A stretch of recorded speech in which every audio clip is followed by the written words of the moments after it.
How to sell on Facebook Marketplace. Please like video and subscribe our channel, Earn Online with Rabina, for more videos. To sell on Facebook Marketplace, you will need to have a Facebook account and be an active member of a buy and sell group on the platform. Here are the basic steps for setting up a shop on Facebook Marketplace.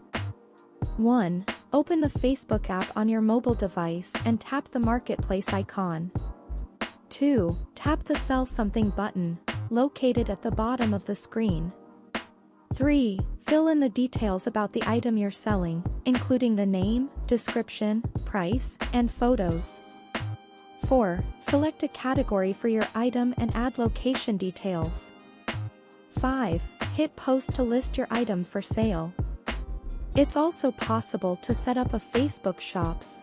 That could be a better option if you want to create a more professional storefront and manage your products. You can start setting up your store, uploading products, and manage it from your Facebook page. It's worth mentioning that using third-party apps such as Shopify or BigCommerce can help you easily manage your store and integrate it with your Facebook shop.